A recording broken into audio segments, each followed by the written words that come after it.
A guy came in with a statue of the Hindu god Shiva. Even though it looks really old, brass items are really hard to date. So I'm calling in my man Phineas so I can figure out what this thing is worth. Wow, this is quite a thing you've got. You know I love this. This is my forte. This is a very, very unusual statue of the god Shiva. And this is very unusual because usually you see this god with its leg raised up. Because when he raises his leg up and dances in the mythology, he initiates the universe. He is the creator of this entire universe. He is the supreme preceptor of this universe. This one, he has his foot down, and that is profound. Now, you may be wondering, why is he dancing on his baby, right? Well, that's not his baby. If you see, it has the face of a demon, the body of an infant, and that is called Apsana Purusha. And what that basically means is the Lord of Forgetfulness. Okay. This is the demon that makes you forget yourself, makes you go into hatred, into envy, into all of the lowest emotions, and he's knocking those things down. And so this God is destroying the lowest aspects of mankind. When his foot goes down, it means it's all over. Okay. That is the deluge. So that I shouldn't be close to this thing. This is probably one of the earliest gods we have ever discovered, even in the whole world. We actually have some images of this god 10,000 years old. So I don't know if this thing's a week old, it's 500 years old. I don't know if it's worth 10 bucks or $1 million, so. From its patina, from the look of it, from the carving itself, I'm gonna say a good 150 to 200 years old. So what's something like this worth? It's in impeccable condition for its age. From what I can tell, it's probably going to run around 1,500 to $2,000 in that neighborhood, and even sometimes a little bit more in England. They're really valued. Thanks, Ben. Okay, you're welcome, Thanks, Rick. Ben. Nice to meet you, Michael, and congratulations. It's a beautiful piece. Thank you. Thank you. This is extraordinarily rare. I've never quite seen anything that proportion, that size. It's a most unique piece. So you still want the 500 or? Can we get a little bit more? I mean...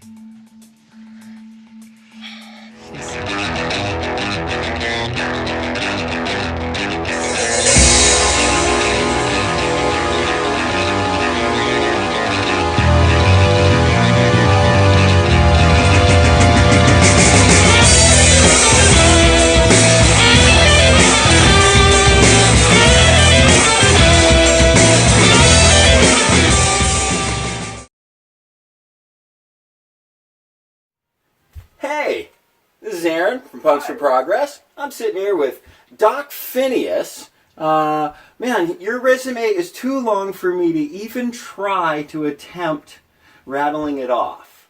So, I'm going to give you the opportunity to go ahead and just... Who is Doc Phineas? And welcome, by the way, so much. Sorry. Thank you. Thank you. Yeah. Thank you. It's delightful to be here. And, you know, of course, I've got a lot of wonderful friends up there in Reno. I want to say hello to all of you up there in High Desert Steam. Yeah. And very beloved friends to me. I feel like there's a rainbow connection between Las Vegas and Reno that maybe never ever existed before, but because of steampunk, it does. That's absolutely true, Doc. You know, there's always been a long rivalry between us Northerners and you Southerners down there, and but not in the steampunk world. That's how I met you the first time. Was at the Virginia City Steampunk Ball put on by High Desert Steam. I love City. I mean, can you see me in Virginia City? I just want to move there. Yeah, you came out of there. So, okay, so tell us a little bit about your background, kind of what you do, and I mean, a lot of people know you from Pawn Stars, but that is so just the surface of all you do. Yeah. So, it really is. Well, you know, I'm one of those odd characters on this planet that has a little bit of a schizophrenic life because I do a lot of things. I never understood why I have this kind of breadth as a person. But when I was a young boy, I started out in theater and with a theatrical mother who put me in all kinds of lessons. And consequently, kind of a cute little kid, I ended up in Hollywood and working with Disney. And I was a regular on a TV show called Pinky Lee Show. So I started out, in New York, tap dancing and all over the Midwest, and singing and tap dancing and in Broadway shows. And so I just finished, I think, almost 60 years of an entertainment career. And my father was, always kind of like the naysayer in all of this. And he said, well, I think you need a day job. You're not going to make it as an entertainer. Who makes it in this world as an entertainer, right? So, right. And no parent backs their kid becoming an entertainer. It's So he encouraged me to get a very good education, and consequently I went to the University of California, Berkeley, and was a President Scholar there, carried a 4.0 for 9 years of college, listed in Who's Who in American universities as a scholar. And so I was not just a cute little kid dancing around and in movies and stuff, but I actually went on to get my PhD at London University in archaeology. And so I kind of have this weird schizophrenia where I really am a Berkeley professor in archaeology and kind of a real-life Indiana Jones, out there in the field in Egypt and in India and Morocco and Timbuktu and South Africa and Brazil on these amazing digs, climbing through tombs and, voicing the snakes here and there, and then back to Hollywood to be in a movie.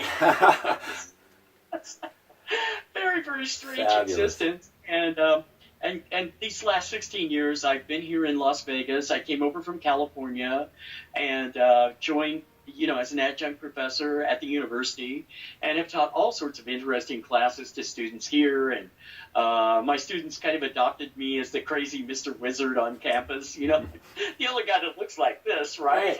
Right.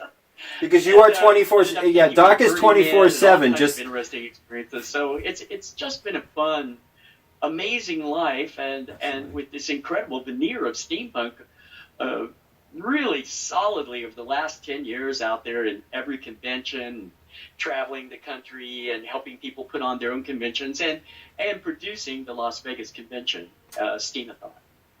Right. And then, and so you, what we're going to get to towards the end of our interview today, which is going to be something that I just find incredibly fascinating, is you are a very high-level Mason, correct? Yes, I am. Yes, I'm a Freemason, a Theosophist. In fact, my Masonic lodge is located at the world headquarters of the Theosophical Society in IDR, India. So I am, the Great White Lodge, White Brotherhood, Alice Bailey, Madame Blavatsky, highly trained as a psychic, and all of the things entailed of being a wizard. So I really am a wizard as well, I suppose you might say. I just can't wait to get into it. So stay with us. This is going to be a really fun show. We're here with Doc Phineas from Pawn Stars, Master Mason, Archeologist, Professor, Tap Dancer, and just all around fun character. So stick with us, and we'll be right back, and we're going to talk a lot about just what steampunk is. How's that sound, Doc? Excellent. Excellent.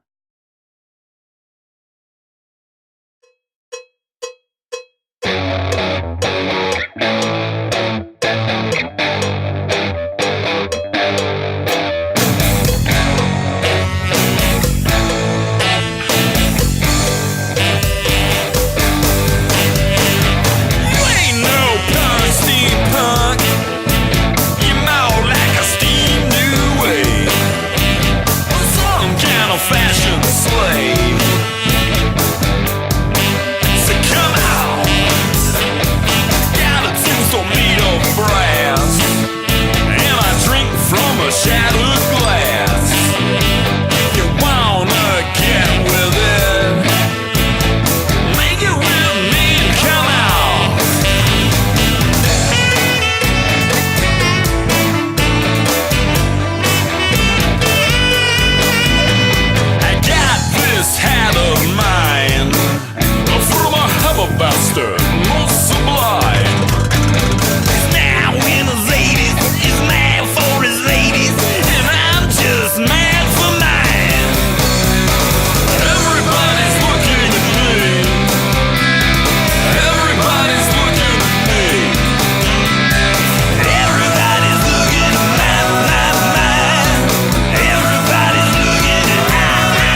approach, and they ride around in a coach.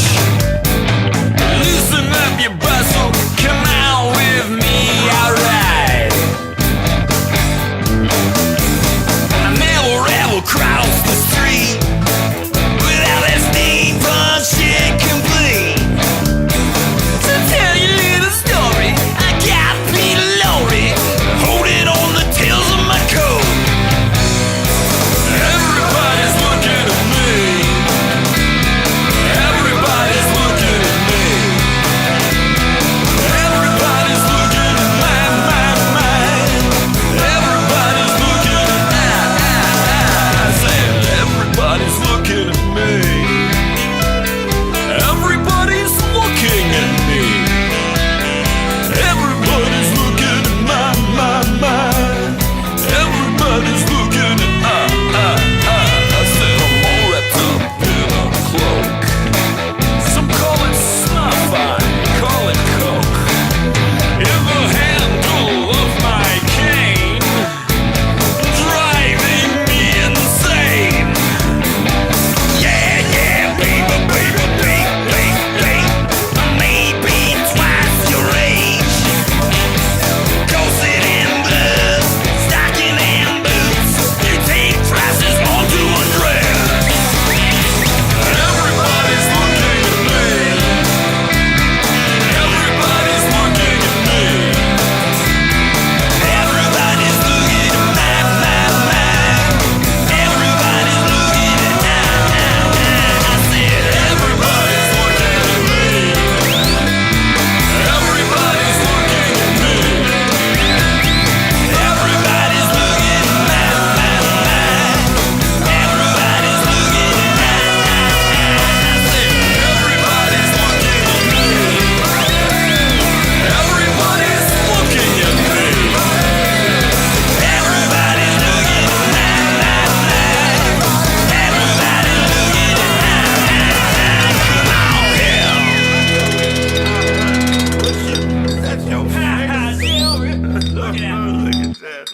I know you looking.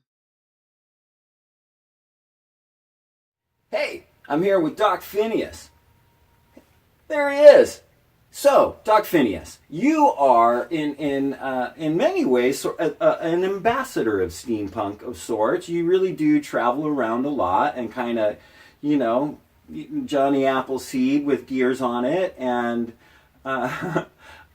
so for you, I'm sure you've had to tell this to so many people, but I'm sure many of our viewers are not super familiar with what steampunk is. Can you get us a little caught up on what steampunk is, and then we can get in talking about all the fabulous things that you do in the steampunk world? Well, it's interesting. Steampunk has actually been around for 30 years. And there's a gentleman that lives in Reno. It's all his fault, K.W. Jeter, but he lives in Reno. Is that true? I had no idea.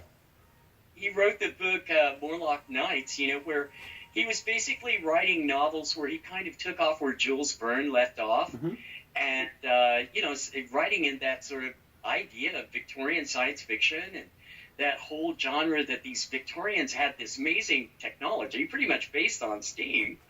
And, imagine an alternative world where they could actually time travel, just as in H.G. Wells' book, The Time Traveler, the time travel book. And I think that that sort of grabbed people's imagination, and people started following him and Michael Moorcock and a lot of people. So it was basically a literary subgenre of a subgenre, right? Sure. That's basically what steampunk was.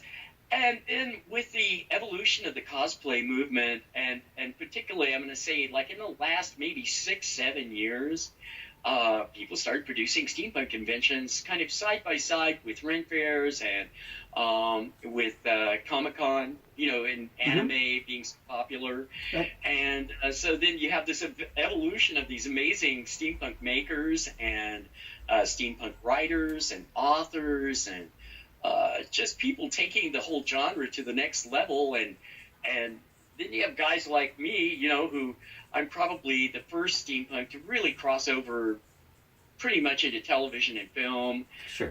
Even though we had movies like Chitty Chitty Bang Bang, and and Disney's been flirting with this idea. And steampunk people. There's like the Sherlock Holmes movies, and League of Extraordinary Gentlemen is very popular with a lot of steampunk people, and so Wild Wild West. With really Robert Conrad, he brought that whole kind of idea of steampunk investigator, in this cool train with all these devices and very, very futuristic, and all the characters that were on that show.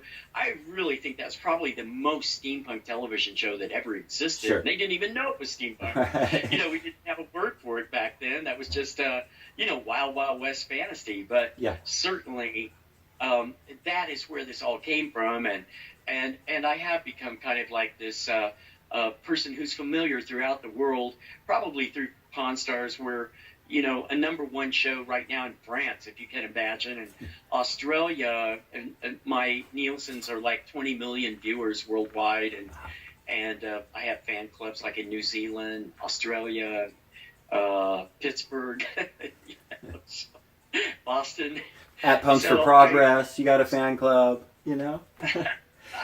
Well, I'll tell you, kind of the way I came to steampunk was, I'm an old punk rocker there, Doc Phineas, and I really like some of the old goth stuff, and like the Damned and the kind of the darker thing and stuff, and that had a lot of the flowing things with the ascots and very Victorian, the darker side of it, and that was, I always appreciate that, and so there's a joke going around that steampunk is when Gothics discovered the color brown. Yeah, that's true. And so that's the avenue by which I came at it, which is a little different. Yeah, that's the punk side of it. It's not just steam; it's steampunk. It's steampunk. That's right. I try to tell people, there. Some people say, "Well, I can only wear British Victorian attire." Well, it's so much more than that. It sure is. That's have our cool goggles and groovy things, and steampunk, kind of depends on having some cool devices, and then when you listen to our music, Abney Park, and you listen to like Steam Powered Giraffes, and then we have our rappers and all these other people, our music is rather there's I really love Mr. B, the Gentleman Rhymer. And he's so fun, and chap hop is his thing, and there's the Emperor Norton's marching band, and there's just such fun music, and Emperor Norton, what an interesting character. Do you know I'm sure you must. Do you know the history of who Emperor Norton was? Yes, I do. He's a fascinating guy. He declared himself Emperor of California, created his own money, and, and people accepted his cash because they said, sure, he's Emperor Norton, Yeah, absolutely.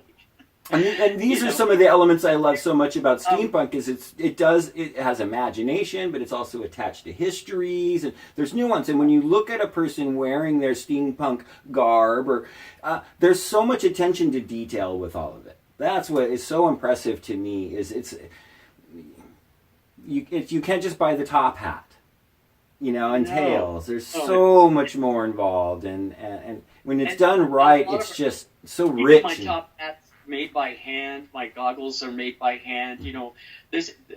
When I put myself together, I'm representing like maybe 20 different makers whose blood, sweat, and tears have created really Doc Phineas. It's their love and how they take. This is like, this goggle's made out of old antique camera equipment, this little camera eye, and, we're taking all of this stuff and repurposing it, and there's just amazing making. I'm actually on my cameo here, that's me, and these amazing steampunks are doing all of this stuff, creating just phenomenal garbs, and hours of brilliant genius work. Absolutely. Impeccable. It's not just a Halloween costume that you go and buy at the Halloween shop. It's really a lifestyle. And look at me, it's 110 degrees out. In a leather dedication, top sir. It's what we do because we love it. And for those people out there who really maybe don't know what steampunk time period, our timeline is basically the time of Queen Victoria. So, basically from the 1837 all the way up to 1901, when she basically left this world. And then we kind of extend through the Edwardian period too, with King Edward, and up to 1914 with the development of the dirigible, because we love dirigibles so much, kind of like the ultimate steam way to fly. So pretty much our garb is 1830s through 1914 roughly, Excellent. So then let's talk about there's Steampunk Imaginarium. There's the event that you host, and then you travel around. Talk a little bit about some of the things that you do within the steampunk world and community, because there's a lot. There's so many different kinds of things that we get involved with, like train rides. I'm a very big train person, so one of the things I've been so active about is getting the Carson City trains. I lobbied for that, and one of my dear friends here in Vegas is Lorraine Hunt, who used to be our lieutenant governor. Mm-hmm. So I was always ending Lorraine's ear and saying, come on, let's bring the trains back. And I said, my greatest joy would be to put that track back in and have a train running between Reno and Vegas. Oh, that would be fabulous. Yeah. I would volunteer to be on that every week. Oh, yeah. We could really use it, too. Yeah. And our trains are coming back here in Vegas now, too. We're laying more and more track in the Boulder City train going out to the Hoover Dam, which is really exciting. And we have a lot of steampunk activities where we go out and we ride the train together, and we have a tailgate party, and we bring our tea and our crumpets, singing and all of that. It's just divine. And then, I decided that we needed a place to meet here in Vegas, and kind of a central place that would be Steampunk Central for this whole part of the country. So I started the Steampunk Imaginarium, which was based on people's makings. We didn't have a museum, and a really like show and tell where young kids could come, like a discovery center, and I could kind of play with them every day. So I'd ride my purple bike to the Imaginarium every day that shoots fire out the back. Quite colorful looking character for Vegas, and all the tourists are going insane, like running down the street following me with cameras. And it's even worse now that I'm on Pawn Stars, never get a moment's peace. But I opened a museum, and we used to meet there on a weekly basis and live stream out of there on Hangout. And I did a lot of paranormal activities. We have a large steampunk paranormal group, and we have people making robots and just all kinds of cool making, and even high tea parties. And so, I've just been behind all of this. At one point, we threw a big Mad Hatter's tea party for First Friday, and, I came down in a balloon and left in an ambulance. So, they just never know what Doc's going to do next. And I only say yes, whatever they want to do with me, even if it's a giant balloon, sort of the winds come up and I'm now heading to Pahrump. Oh, it's fine. Oh, my God. So it's really just joyful. And for me, this represents freedom. It probably doesn't to all people, but I feel like I'm really free in my senior years to have a really good time and to kind of be this archetype, this wizard that is a grandpa to so many fans that are like, 8 years old to 15 years old. And I love it that, being almost 70, that these kids just love me and they find something about me, to them that is probably that archetype of a wise old man. Maybe they don't have a grandpa, or maybe they don't have a dad. And so I just get, absolutely mobbed by young kids. And so I tell them, well, would you like to travel back in time and see the dinosaurs? Because I have a time machine and I can take you back there. And they just, love that kind of thing. And of course, I've always had a love affair with Disney, and I was looking at my when I worked for Disney, I was looking at my card. I was there 1 year, I think 323 days. Wow. Out of the year, and I was performing on a stage we used to have at Kiel Boat Rides, and I'd made appearances on the Mickey Mouse Club. You know, when I was a small kid, I was Kenny, and so you know, and I was on all these shows as a kid. So I think Disney's always liked the way I looked, and maybe Uncle Walt was inspired by me because I basically have been dressing like this since 1964. Wow. So I think maybe I'm the world's first steampunk. I'm not sure, but I really didn't know what to call it, but I was making appearances on Gunsmoke, and Amanda Blake saw me, and I'm a pretty darn good piano player. I can knock out those old piano tunes, you know, sound like a rinky-dink piano. And so they brought me on Gunsmoke, and, you know, I'm this young, you'll see me in some episodes that says, don't shoot the piano player, he's doing the best he can. And I'm knocking out these tunes, you know. So I kind of had the opportunity to dress, you know, in the Victorian American way for numerous years in production and in movies, TV shows. So it's been a lot of fun. Each time that we've talked, there's this new fabulous thing I learn about you. It's just so incredible. And listen, so thank you, Aaron. You're very kind. well, I mean it. So, I want to talk a lot more about. I talked about it a little bit at the beginning, Freemasonry, and you told me that you sat under a banyan tree with Jiddu Krishnamurti. I want to hear about that, and a whole lot more. So stick around with us. We're here with Doc Phineas. We'll be back in just a couple minutes, and we're going to get, you know what, the Illuminati, right, Doc? Ruling the whole world, the Masons, are they? He's a high-level Freemason. Anyway, well, we'll be right back. We're going to talk about it. Right. Right. Doc Phineas, we'll be right back.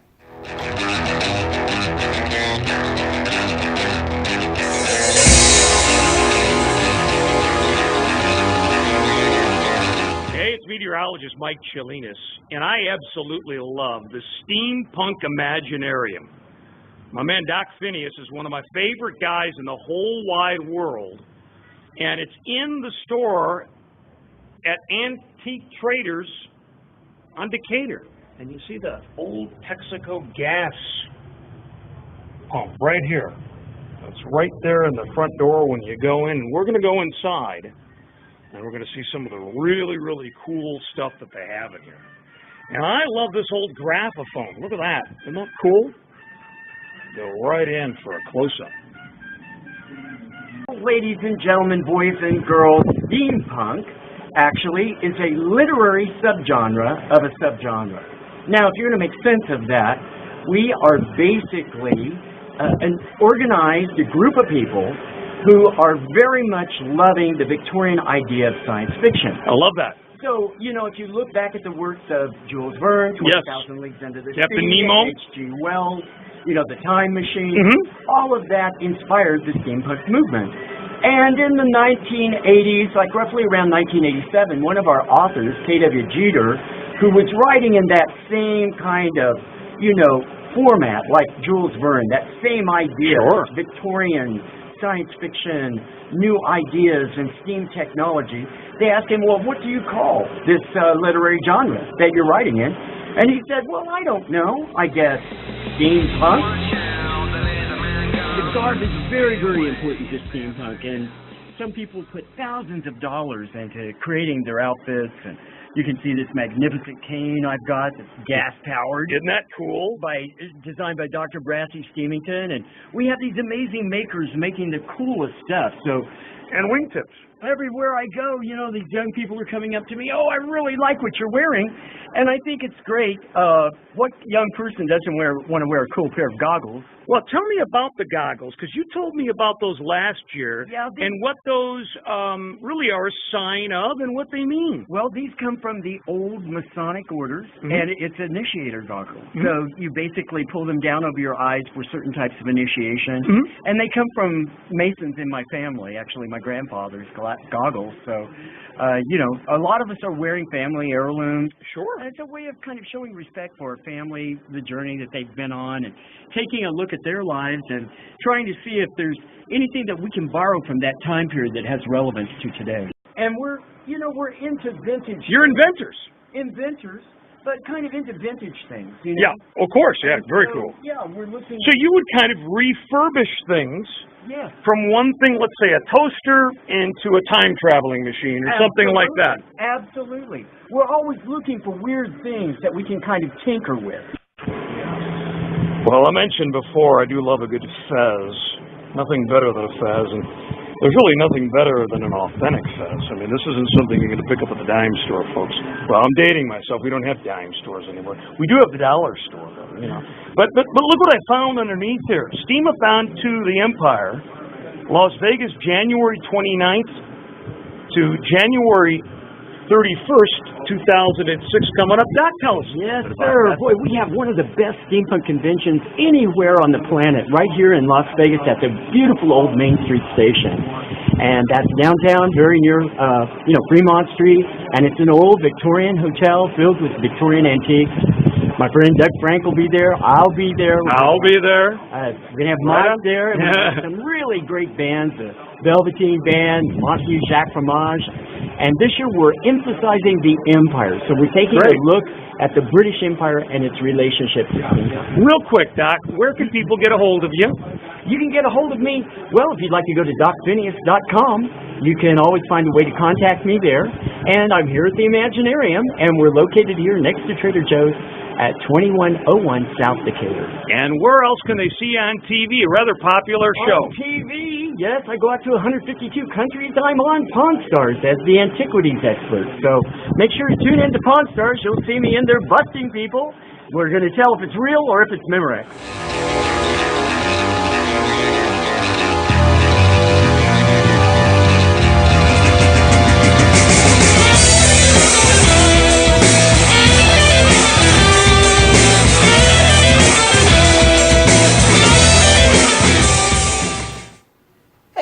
I am here with Doc Phineas. Hey, Doc, how you doing, buddy? I'm doing great. Really enjoying getting a chance to talk to dear friends up in Reno. That's really fun. This is really fun. Now, it might not stay fun, because we're going to talk about the worst boogeyman in the history of the human species, Doc. The Illuminati, right? Controlling everything, pyramid structure. What is that big eye about on the top? Who's this Baphomet character? What's really going on? Are you controlling Donald Trump yourself right now, Doc Phineas? Very possibly. Well, and I think one of the most fascinating things to me is human imagination. And we've always had secret societies on this planet. There's always been men's societies, but this dates back to, even in India, we have evidences of this. Like in 10,000 BC, they had these male societies and female societies, and certainly Egypt, Egypt was really a place of great mystical secrets about everything, including the afterlife and the Egyptian religion. Absolutely fascinated the Greeks, fascinated the Romans. Couldn't stay away from Egypt. They were so fascinated. So a lot of this comes out of that. And people get, a little confused. It's Socrates said a little bit of learning is a dangerous thing. So certainly I think that's what happens here. They're not very well educated. I listen to, all of these conspiracy channels that, say various things about the Masons and say various things about all the organizations I belong to. I'm Rosicrucian, I'm a Theosophist, and I come from a family of Freemasons. Very, very noble men. Almost all the men in my family were war heroes from World War II, and they became Masons. And when I was born, I understand that my uncle, who was our worthy Grand Master, took me directly from my mother's womb outside of the hospital and dedicated me to the sun at that moment, that I would be a person who would bring light of knowledge into this world and be a force of goodness and peace, was his prayer over me as a baby. So this has really been my raison d'etre. It seems to have worked, sir. Child. So I think one thing that people should understand, even in Freemasonry, that it is a collection of lodges, of a lot of different perspectives on truth, of where the knowledge has come from. And when you read the literature, we have these vast libraries that are so fascinating. That's probably the main reason why I'm a Freemason, is because I have access to these amazing libraries that just have the answers to so many keys and secrets of life. And I have the sort of personality that I want to know. I want to know the truth. Don't spare me anything and don't tell me a lie. I want to know who's in charge and why. And I want to know the history behind all of these thrones in history. I'm a historian. I'm that man out there teaching history. So I can either read it from a syllabus, right, in class, or I can give you directly the history that I have learned from extensive travel in 92 countries. Wow. A lifetime of travel and inquiry, not in five-star hotels, but way off the beaten path, where I'm actually climbing through the pyramids. I'm in Valley of the Kings, climbing through the tombs, looking for evidences, putting royalty from Egypt as mummies through CT scanners, and looking at 3,000 and 4,000-year-old people, searching for the answers, searching for the secrets behind what made things happen on this planet. And I believe that's the reason why I'm a Freemason, and in these various organizations that I've been involved with, because they're extraordinarily empowering. Also, you have to keep in mind, for those of you out there who are afraid of Masons, most of what we do is philanthropy. I mean, I'm a shrine clown, and we dress up as clowns, and we go out and entertain at children's hospitals, and we're deeply, deeply engaged with helping crippled children, and we call ourselves the Widow's Sons. We are out there to help widows and children, people who are victims of war, and if you check the record, the Masons are probably one of the largest charitable organizations in the world. The amount of money that we give to hospitals and charities, helping young people go through college. You have to rethink all of this. And take a look at a guy like me. I am a member of the Great White Brotherhood. I belong to the Great White Lodge, which is out of India. And our lodge was based upon principles, our main three key principles that we try to watch as being the most harmful things on earth is tyranny, fascism, and ignorance.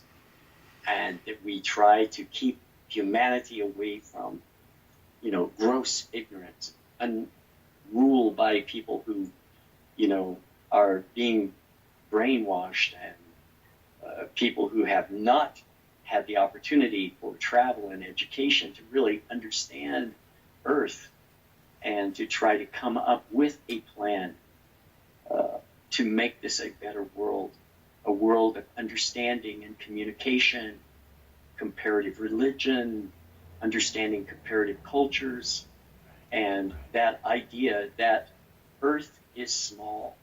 We live in the age of the internet. It's shrunk to the size of a pea. We can no longer hide, behind walls. And now is the time for us to build bridges of understanding one another. And as the world becomes more educated and more understanding of other cultures, the first thing that gets obliterated is fear. In Latin, we say, timende causa est necere. And that means ignorance is the cause of all fear. So the more educated we become, the more we're able to embrace the knowledge of the ages and the wisdom of the ancients, the more we are capable of understanding the secrets and the keys to life. So that's where I'm coming from. That was just wonderful. And because you're able to show that it's not just an understanding, hey, here's this really mysterious building. It's what were they thinking? What was going on in their culture at the time? What were their writings saying? What was their religious ideology? And opening yourself to really understanding what all those things are. And I think so many people, especially who have very kind of stringent religious ideologies, they're very terrified to do that, to expose themselves to these different religions because it could seep in and threaten whatever, sort of shady foundation their religious ideology is built on to begin with. And that was what I found when I first started looking into Masonry, was more and more I just saw that there was just such a rich, broad, all kind of holistic understanding of all the different aspects of the human condition, and so but our library, we have 50,000 to 100,000 books, Aaron. Wow. That I have access to, and some of these books are, if you're looking for the other copy, it's locked in the Vatican. You know what I'm saying? Wow. So able to open up these amazing books that tell the history of things that happened. There's so many things happening, like during the Crusades, that we didn't even realize that, Knights Templars and these vast amounts of European people who went over to reclaim the Holy Land. And then why were the Knights Templars, given a certain plot of land over certain ancient temples? And I mean, these things have been going on for many, many, many years. And there's great secrets there that were found out about life and about history, and not just the legends that are, conjecture and mythology, but the real truth of the story of why kingdoms came and kingdoms fell and kings rose up and kings fell down and thousands of people were massacred in battles, and what were they really fighting for? What was behind all of that? Right. Those are questions that, for me personally, I want to know. Now, maybe the normal person just wants to watch TV, and they don't want to know this stuff. But I'm a guy, I'm up all night long reading and researching because I would like to be someone who knows. And I could say, at this age, that I think I've really found some of the great secrets of life. I remember once I was in India, and I hiked some 200 miles up a giant cliff because I heard that there was a great saint living in this cave, and I wanted to meet him and interview him. And I was interviewing all of these supposed great masters and gurus through India and Tibet, and this was in the 1960s. And when I got up to his cave, here was a man, absolutely handsome, almost, I'm going to say like 6'8", 6'9", with dreadlocks that still touched the floor. And his body was in a shape of perfection. He looked like a pole vaulter. You know what I'm saying? Like, really, really handsome, really, really well built. And I said, how are you maintaining this form? And how old are you? And how long have you been in this cave? And the woman was sitting there and she said, well, let me put it this way. He was the guru of my grandmother. He was the guru of my grandmother's grandmother and my grandmother's grandmother. By the time I added it up, I mean, it was like, we're getting close to 200 years old here, and the guy looked like he was 30 years old. Yeah, that sounds really familiar to me, Doc. It seems like I posted an article, a couple of months back or something that kind of sparked a lot of, oh, come on now, responses from, followers on Facebook and stuff. But that sounds really, really familiar to me. Yeah. And especially how handsome and strong and built and healthy. Not just young looking, but very vibrant and, yeah. I kept asking this guy, I said, what's your diet? Americans want to know, how can you look like that at this advanced age? And he said that he only ate fruits from the forest, like basically lived on berries and leaves, and that he drank water out of the Ganges. Well, the Ganges that was running through that area of India was coming from snow melt-off, from just real pure Himalayan snows. And then it would run through these fields of herbs. You could actually smell a fragrance in the water.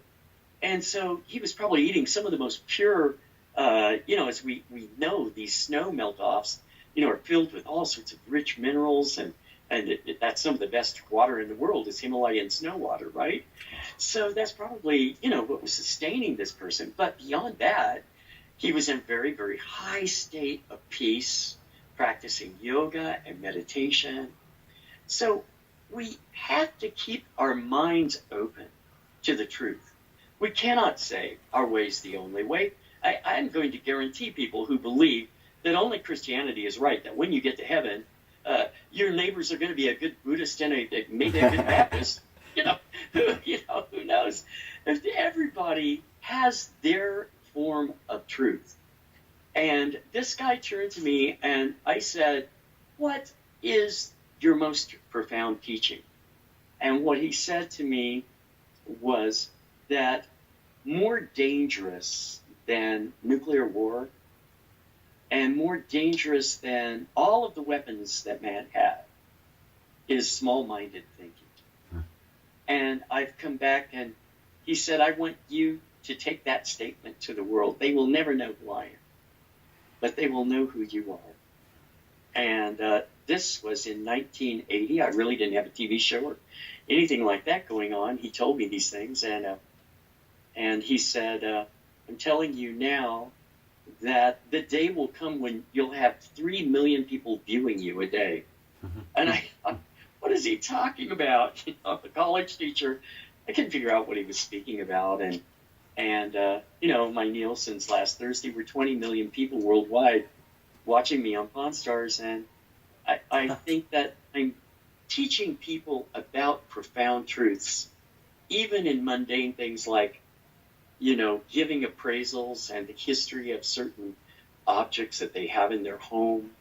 I'm trying to teach them about history, broaden their perspectives, and get people out of small-minded thinking, which I think absolutely does nothing for our planet. It does not advance us as a world of cooperation where we can all work together with Earth's problems.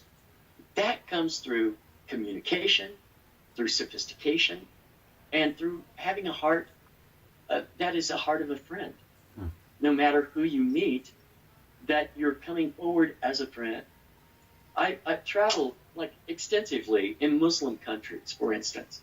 So I have to say that even on trains, like in North Africa, I met Muslim families that took me in when I was in a country far from my family and my parents, and fed me a great meal, and we shared music and dance, and they walked away thinking all Americans are like Doc Phineas. Yeah, if only that were the case, really sir.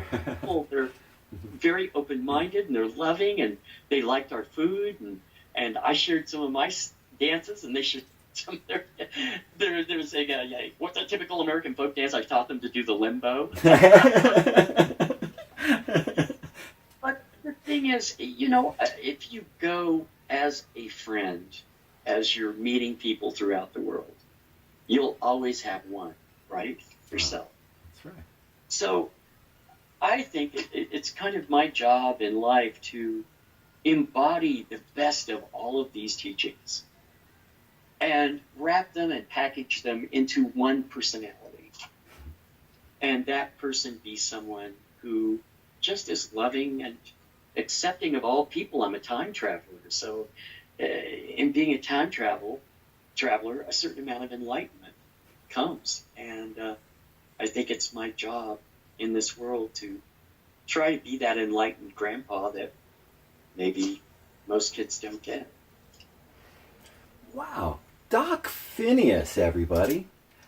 I think that I think that's a great place to kind of let it all fly now. I really appreciate you coming on and talking to us and telling us just a fraction of the stories and experiences that you've had, and to share such a positive message with us in such a desperate moment in human history. You know, I think I think that we are at a very pivotal moment in history, and there's so much confusion. And I've heard you speak a number of times in some of your live streams about fear, and you've mentioned it here on the show tonight, and that's something that I am very keen to be afraid of, is this overwhelming obsession with fear coming from the top down, and people are embracing it in the streets. There's so much fear and confusion, and a lot of people exploiting that fear and confusion. And absolutely, fear is the great immobilizer. All that fear will do is immobilize you from your power. So you have to take your power and really have trust and faith that, you know, you're in the place that you're supposed to be at this precise moment. The older I get, the more I have embraced the idea of teleology. And teleology is that there are no mistakes in life, that you are precisely doing and being where you need to be for your own soul's advancement. And with that in mind, Jesus taught reincarnation. It was taken out of the Bible by the Emperor of Nicaea. So a lot of Christians don't realize that the Bible was written 300 years after Jesus, after his time. And so many of the great kings got together, and they were looking for a new religion, a state religion that, basically could control people. And they took reincarnation out of Jesus' teaching, out of the Bible, because the Emperor of Nicaea said, well, I told a man I'm going to cut his head off, for being disobedient. And he said, fine, just cut off my head. I'm just going to reincarnate and come back and kill you. So he says, I can't have people thinking that, so we better take it out. Yeah, there's a lot of very interesting stories that didn't make the canon, like the infancy gospel of Thomas, where I believe it's the infancy gospel, where he's making Jesus as a young child is making little doves out of clay, and one of the holy men from his community comes along and says, "What are you doing? It's the Sabbath, and you shouldn't be doing that." And he clapped, boom, boom, and the birds flew away. And oh yeah. And then there's another story where there's him and another child are playing on the roof of a building, and Jesus was a mystic, and yes. we know that he was a Gnostic, and very, very involved with Gnosis and all of the mystical teachings of his day. And I became most illumined, I think, about Christianity speaking to a dear friend of mine who's a rabbi, Rabbi Shlomo Carlebach. So I said, from your perspective, who was Jesus? I want to know as an archaeologist, how do Jewish people see Jesus?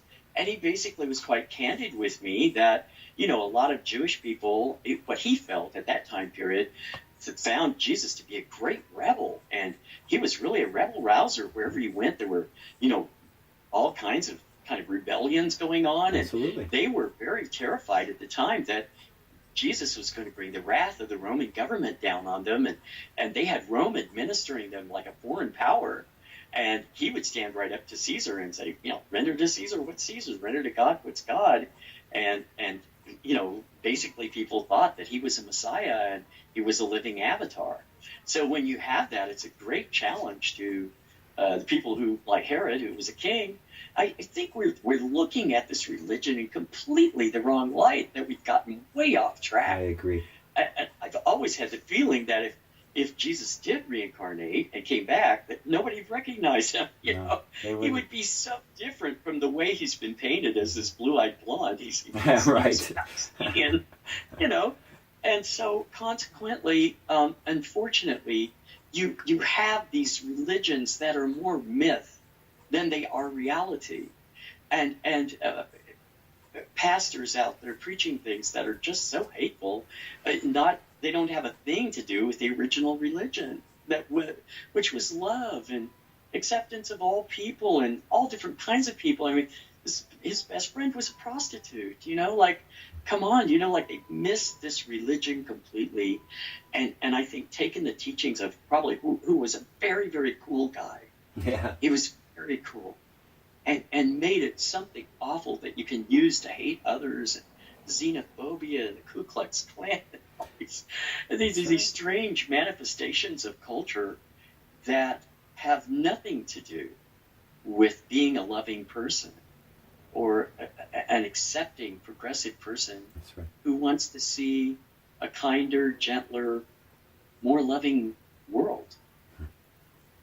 Those are the important things to focus upon. That's right. Not just some dogmatic teaching or to just accept something. All Masons are bad. Well, look at me. Do I look like a bad guy? You know? I'm that guy out there teaching everybody's kids and, you know, rescuing kids that are homeless. And my group here in Vegas, we just distributed like 5,000 pairs of shoes to homeless teenagers in downtown Vegas that didn't even have shoes, like walking around with rags on their feet. And I'm like the only guy out there doing it. I'm going, where are the Christians? Come on, you know, come on, where are they? Like, that's what they're supposed to be. It's a very poignant question, Doc. Where are they? Because it is a singular charge. It would be my understanding of his teachings was, you know, those people without shoes, those refugees from Syria, those, you know, aren't these the people we're supposed to be caring about? I thought that was the message of Christianity. So here we are with a Mason, you know, spreading love and acceptance and companionship with your fellow man. Things. I'm not putting down Christians. I mean, my mother was an amazing Christian. Mm-hmm. Sure. It's just constantly engaged in taking care of people. But I'm just saying, generally, to me, these religions should not be about hate. Our religions should be about leading us to the light, leading us to truth, and leading us to a place of understanding where we can all live together on this planet with the enlightenment we have now and the internet and all of this information at our fingertips.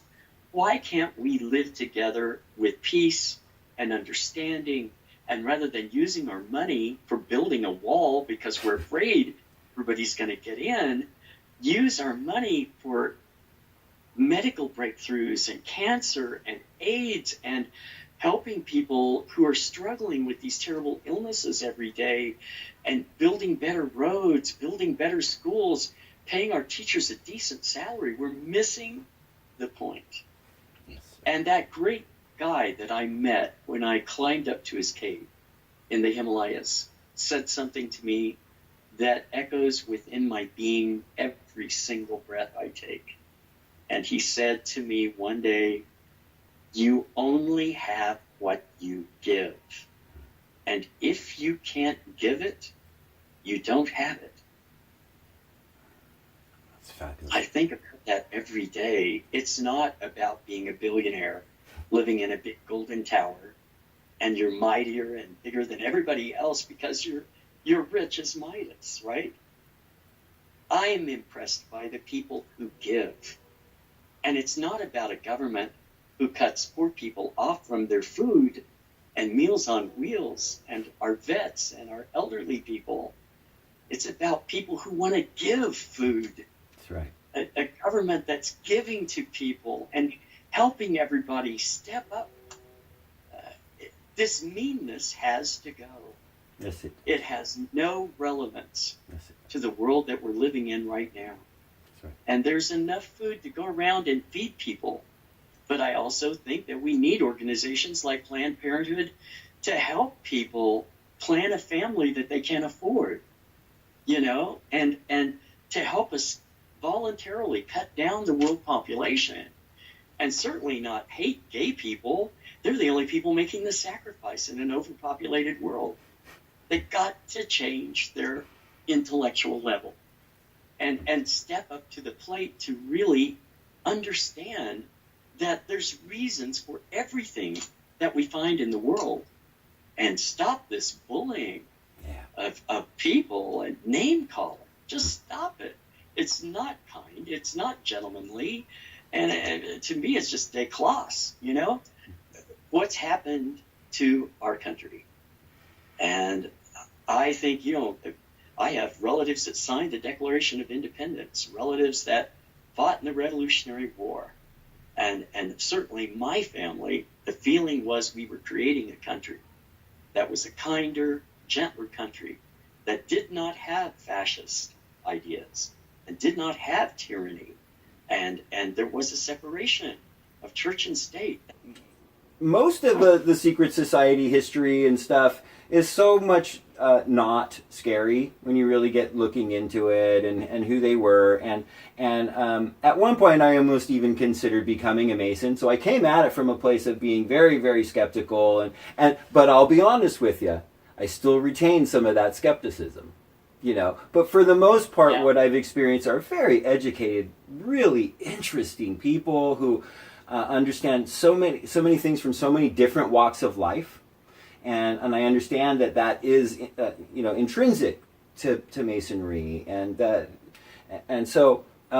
But I just wanted to tell you all this, and also let you know. So I want to kind of frame this next little segment in the it's going to get scary. Here's Adam Weishaupt and the Illuminati, and they're here to get you, and especially to and if you don't want to get into anything controversial or political, I'm okay with that. But there's a lot of these on our show. We talk a lot about politics. We're very much not fans of Donald Trump, and we talk a lot about these kind of alt-right people on the street, and they have this very, very weird hodgepodge understanding of conspiracy theories and Alex Jones InfoWars stuff, and these type of people are genuinely very terrified of someone that's I don't know if you're 32nd or 33rd, because I get York and Scottish Rite confused a lot, but So I don't know if you. That's why I wanted to kind of put it in. Here's the big scary guy. Here's the big scary monster that you're all afraid of, and that you think. Are you kind of following where I'm coming? I am. Okay. I was going to show you. This is my jewel right here. I don't know if you can see. I can. It's beautiful. Yes. But there's a lot that I can shed light on this that I think will kind of help people with their understanding, and I'm one of the main things I want to do is quote Plato's axiom. I think that fear comes from ignorance. That's Plato. Absolutely. Very, very. Knowledge is power. Fear comes from ignorance, and we have people that are xenophobic, that are terribly afraid. I'm not in alignment at all with where our country's coming from, this moment of fear and building walls and all that sort of thing. I'm an archaeologist. My whole point is being out there trying to help people understand.